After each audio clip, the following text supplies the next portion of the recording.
What it is your girl Cadillac. I'm Cadillac Dixon. I'm the Drama Life Prison Wife. I'm the legally blind artist that is rapping and painting for justice, hoping to see justice before it all fades to black. Yes, it's your girl Cadillac. Anyways, guys, I'm coming through. Today is April the 9th, 2025. I actually do think today is the anniversary of Marcello's wrongful conviction. I believe this was the day he was convicted in court wrongfully. I'm going to have to go check. I have the transcripts. I read his whole trial through. I got to go check that. I have a video there and I'm going to make sure, but I really do think it was the 9th of April. So now this marks, and even if it ain't today, is coming up. 23 years wrongfully incarcerated. Okay, guys, so y'all know I got my spots because I have to record through lives. I don't have storage on my device, which makes no sense because I'll delete a million and one things and it still does not restore room on your device.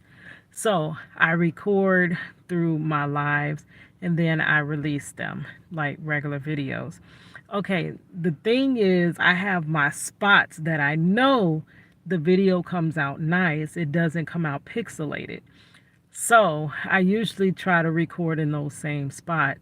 I had one right down from here. I got to the park, I went to the restroom, and then I was going to move my car back around to the front where I know that I get a Wi-Fi signal. And it was one park, it's almost the exact spot that I know I get the good, signal or whatever, and my stuff won't be pixelated. Well, as I'm about to cut the turn, a car comes from nowhere. It seems like it dropped out the sky and took my spot. So, Lord, I hope this video is not pixelated. But we're going to try, and then if it's not pixelated, we know we found a new spot that we can use, right? It's very challenging, but these are the things that I do just to keep my content coming to you. Ooh, that rhymed, and girl, that was right on time, and I wasn't even trying.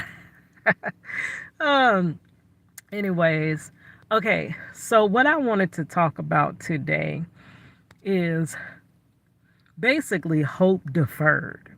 Have you ever heard that poem Raisin in no, actually, was it a play? I know it was a movie. It's like literary work. I'm not sure exact what genre it is, but I did see the movie, and I know it was a book, and it was written poetically, so we just gonna call it art, right? Raisin in the Sun. And it says, what happens to hope deferred? And hope deferred basically, a lot of times, is worse than having no hope. It's almost worse. Now, y'all know I am the prime example of hope deferred. I have been hoping, wishing and praying for a very, very, very long time for a couple of things in my life. There, many things in my life have come to pass, but the main things, the biggest desires of my life, deferred, hope deferred. And it would be easier to let go of it. No, I ain't gonna say it'd be easier because it's very hard for me to let go. I've been trying to let go. I let go and I go pick it back up. It's hard to let it go. It's hard to finally let it go. Like when I had to let my rap career go, that hurt my heart it took me years to get over that. But I had to let it go because I realized the truth that they're not looking for talent. in that industry. So it didn't matter how good I was, it wasn't going to happen unless I was willing. Like that man said, what are you willing to give up to be in this industry, baby? So it's hard to give up, but the feeling, the toll on you would be easier in time than to hold on to the hope of it happening and then it just never happens. Another thing in my life of hope deferred from the time in 2002 when my husband was wrongfully convicted. You can go back to 2001 when my husband was wrongfully arrested.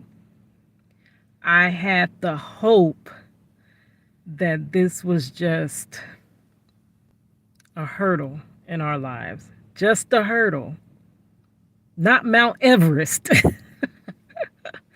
Girl, not Mount Everest, but I thought it was a hurdle in our lives and that we could overcome it and we would be better after, right? But it was that hope that we would be reunited and we could move on, put that behind us. It has been now 23 years. It's still not nowhere behind us. And it's like what you thought was just a hiccup became a whole life altering event. Life altering, life changing, changed the whole path of my life completely, changed the whole path of his life, and inadvertently changed the whole path of our daughter's life, right? But that hope, and like I tell you, is many times that I could muster up more than a little mustard seed of hope. But I always kept that hope that he would come home. And with that small amount of hope you can hold on to, it's like my whole body hanging for one strand of my hair, or like this lock here. You see how it's standing in the middle? This is me holding on to that one little string, like my whole body weight just pulling on to that one little string, holding on for dear life to hope that he would come home, right? Not just he would come home, the other things in my life that I hoped for, like more children and the art career and things like that, that I hoped for, the healing in my body, several different things that I've hoped for and pushed for and prayed for and waited for and everything for. But it was deferred, right? It's harder when it's deferred than when you just know it's a no. It's not going to happen. There's no chance of it happening. Just get that out your mind. It's almost like the door is completely slammed shut. But when the door is cracked open that much, it's still hope. And that hope will have you thinking, how can I get through that door? What can I do to pry that door open a little bit more so I can get through? Girl, so hope deferred. Hope deferred for me is worse than just accepting that it's not going to happen. Okay, so I said all of that long-windedness to say, the other day, Marcello calls, and this usually happens every year around this time. You know, I used to advocate with, I'm a criminal justice and prison reform advocate, and I also am an advocate for wrongfully convicted people. Started with my husband, but that opened a whole can of worms where I see as many many, why he calls himself one of many that are wrongfully incarcerated, right? And you could easily be wrongfully incarcerated. That's why I want people to care, because they could easily end up in there, and then it's no way out. Once you fall in that trap, you're there. You're pretty much going to be treated as though every other prisoner that did heinous crimes, that didn't do heinous crimes, that did small crimes, that did humongous crimes, you're going to be treated the same as them. You're going to be in those inhumane conditions in prison. And they don't, you could say you're innocent all day long and nobody cares. You're never going to be treated no better than they treat everyone, which is the lowest of the low that's in there. So I advocated, and we would go to the Capitol, we would do Zoom calls, we would do all kinds of stuff, talking to senators, talking to Congress people, talking to House reps, telling our stories, because it was always said that the reason people are fighting criminal justice reform so tooth and nail is because people don't realize how these are actually human lives they're affecting. Like I said, a accountant does not care about the numbers he's crunching, right? In this world, we're just numbers. My husband's just another number. I'm just another number. That's why they come up with statistics. We're just another number that nobody really cares about. It's not until you put a face, a character, a personality, a story to the number that people may care. But that's a lot of red tape too, because first you're going to be, they're not going to believe you. There's no way they don't lock up innocent people. There's no way you're innocent. 12 jurors didn't just find you innocent to be mean, and all types of stuff. So they'll never listen to the details of the story. But I don't know. I hate it. I hate this. And I kind of hate that this was my plight in life, because anything else would have been easier to advocate for. This is very difficult to advocate for. It's just because we just don't give any darns about it, because we think we're holier than thou. We think we have not done this, this, and this. So the next person should not have done this, this, and this. You know, that don't do the crime if you can't do the time bit, which I hate that ish. Oh, I cannot stand that phrase. But anyways, I'm getting off track. But it's very difficult to get anybody to listen. So we were putting our faces to the stories, to the mass incarceration. These are the families that are actually being impacted by this. I know you're making money. I know you're making hand over fist money, but you tore our family, my face, me, I was affected by mass incarceration. My husband, affected by mass incarceration. Our daughter, affected by mass incarceration. So we are the poster children. Well, I'm the poster woman now. Girl, for that.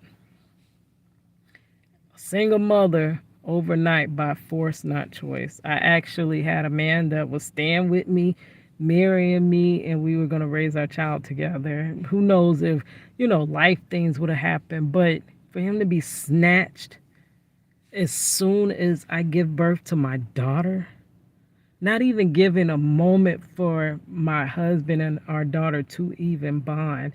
He was the man that wanted to be in his child's life. And a lot of times that's rare, not all the time. There are some good men out there. I'm never going to stamp everybody with that same stamp. I would never brush every man with that same brush. But there are some good men out there. And he wanted to be a part of his child's life, but he was denied that.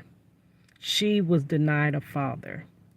There are, yes, many multiple fatherless children. But my daughter had the opportunity to have her father in her life, and that was snatched, taken, diffused before it even started. Okay, so we're the face of that. And when people get to know me, many times people know me before they know my story, and they can't believe how you I don't even fit that description that people think would be with someone in prison. Even my husband don't fit that description. They think we are the sweetest people, which we actually are. It's just this can happen to anybody. That's why we all should care. But a few, that's him calling now. I don't want to start this again. I'm gonna have to restart the thing.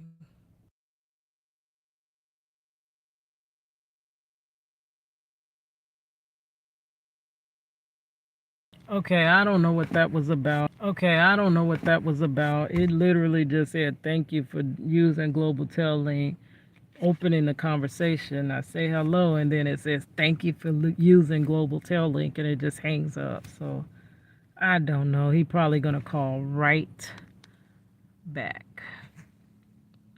I put it on silent though, so it doesn't make the phone call. I mean, I hate when the video sounds horrible like that with all that loud, irritating ringing. But he probably gonna call right back.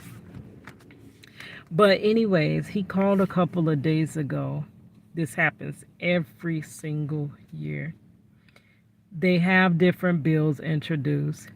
They usually don't go past, like they got to go through so many committees to even be considered, and then it has to pass the Senate, it has to pass the House, it has to do all of this stuff to become a law and actually get some criminal justice reform done.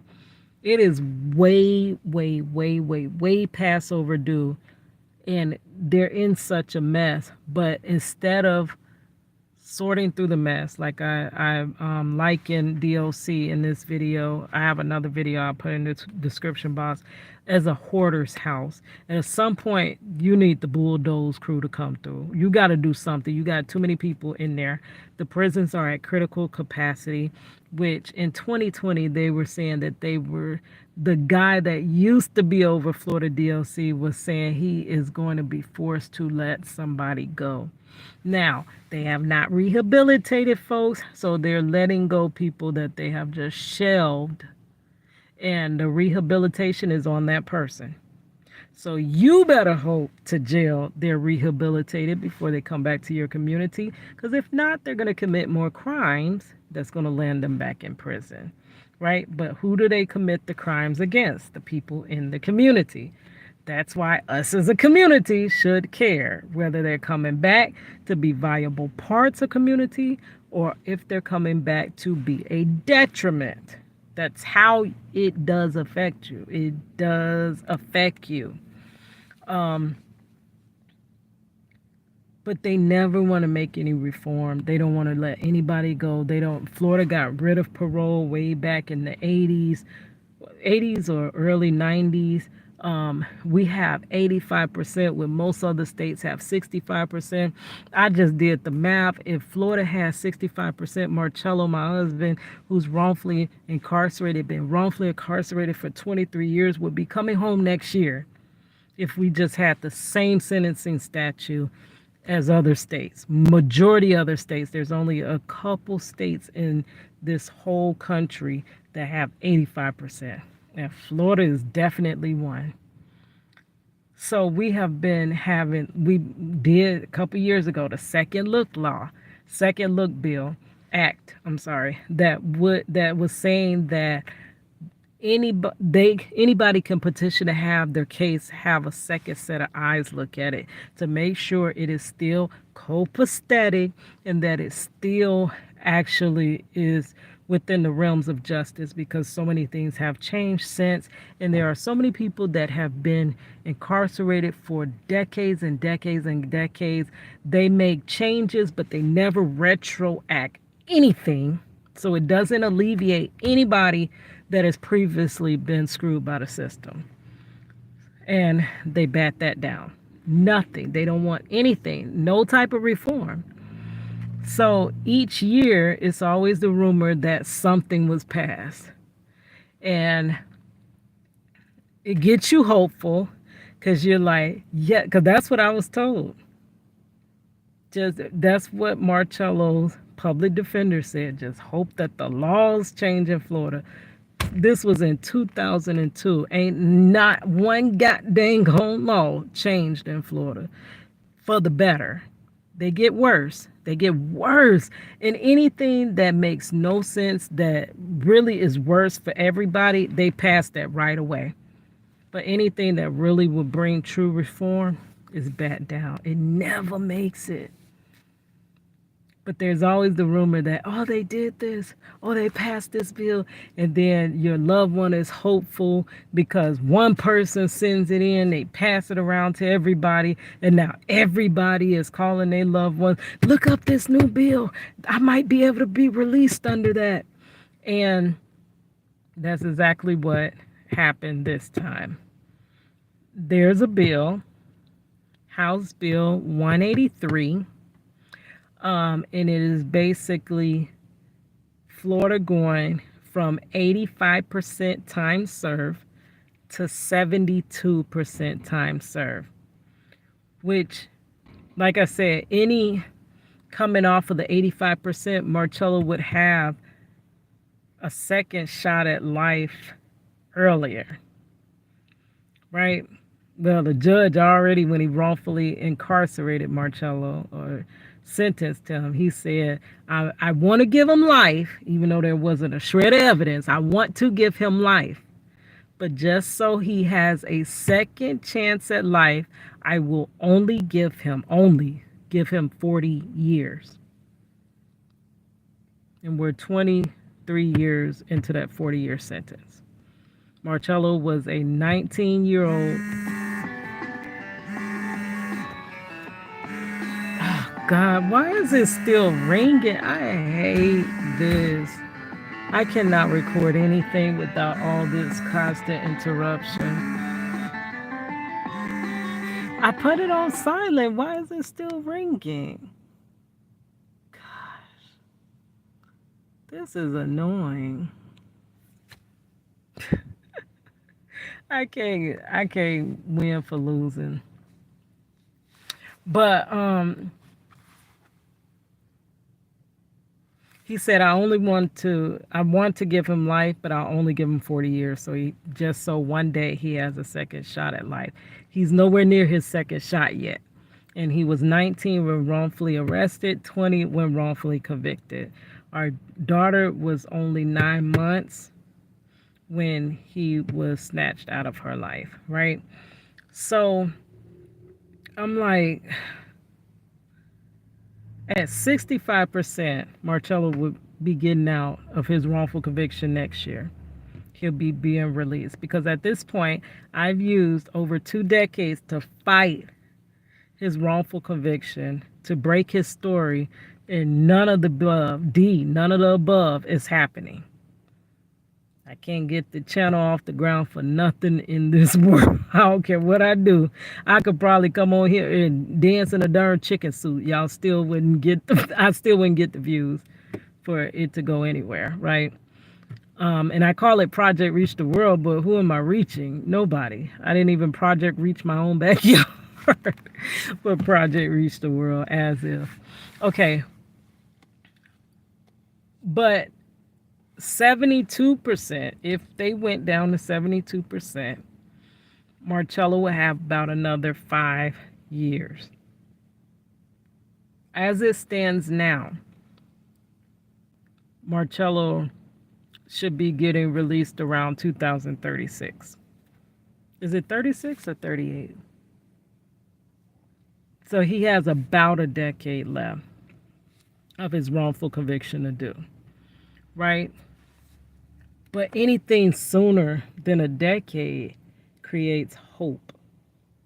Even getting down to a decade. For me, do you know how? Because it's always been he has another 25 years, he has another 15 years, he has another 20 years. He has too much to even think about the future. But now, a decade, you can think about a decade from now, right? But what if it wasn't so far off? If they actually went to that 72%? Marcello could be home before our grandchildren are grown. And they snatched him being able to raise his daughter, but we may be able to be grandparents together if that 72% were true. And so he's like, just please look it up. I'm Googling it. I don't really see anything. I don't see nothing saying it definitely went through. And everyone's like saying that their loved ones is telling them, yes, it went through, but they do this every year. And what I'm seeing is that it said it went through, but it doesn't. When you still Google, is Florida still at 85%? It says yes. So how could both things be true? So I got to do more research into this bill. I don't think it was passed. I can't believe I don't see nothing on YouTube about it. Not nothing on YouTube about it. But on TikTok, I found one video by a prison wife that said, yes, it was passed and that our loved ones are going to have a second chance. But I don't see no definite answers. I think that would have been everywhere because that would be groundbreaking if Florida, the tough on crime, the come to Florida on vacation, leave Florida on probation, that state, if that state made strides in prison reform and criminal justice reform, I think that would be everywhere. So with all that said, and then in the TikTok I seen in the comments they were saying, oh, it's saying it's for people that were sentenced before 1994, which would automatically disqualify Marcello. The way they always wanted to disqualify people was non-violent crimes versus violent crimes. So they didn't want to do any criminal justice reform to those incarcerated under violent crimes, but Marcello is wrongfully incarcerated under a violent charge of armed, what they call robbery. Even though it was fabricated, that's what he's convicted under, wrongfully convicted under. So he has no chance in any relief or any programs because they got him marked as violent offender. That's why I made another video saying even violent offenders need second chances, second looks, because it is many that are incarcerated. It's like they make you your charges, and the charges are not what make you, honestly, because there's many people being charged with anything, everything, and that's not what they are, and that's not who they are, and they didn't even do those crimes. Or they did something lesser. If you know anything about the system, you can have one act and they could charge you, they could chalk it all the way up, pad it up to be one charge, or they can knock it all the way down. You cooperated with them, they can knock it all the way down to the lowest misdemeanor of the charge. So I don't like that stuff being thrown out there, and it just creates false hope, things to grab at, and oh, he could come home sooner, just for you to find out, oh no, they never passed that, it was just a rumor. It's like I already had my head set on, I ain't gonna break this story, so let's just get through these 10 years, right? 5 years from now, I can start preparing for him to come home. And, let it be what it is, because right now I'm content. But if you give me that hope, throw me that line of hope, I'm going to be grasping at it. And then when it doesn't happen, I'm now going to look at the 10 years in a different light rather than thinking, whew, only 10 years of this left. I'm thinking, God, dog, 10 more years when it could have been, you know what I'm saying? So that hope deferred, that's worse. It's almost worse, y'all. But I'm gonna read through it. It is House Bill, Florida House Bill 183. I'm gonna do more research, and yeah, that's all I. It's hard, y'all. It's hard, y'all. It really is.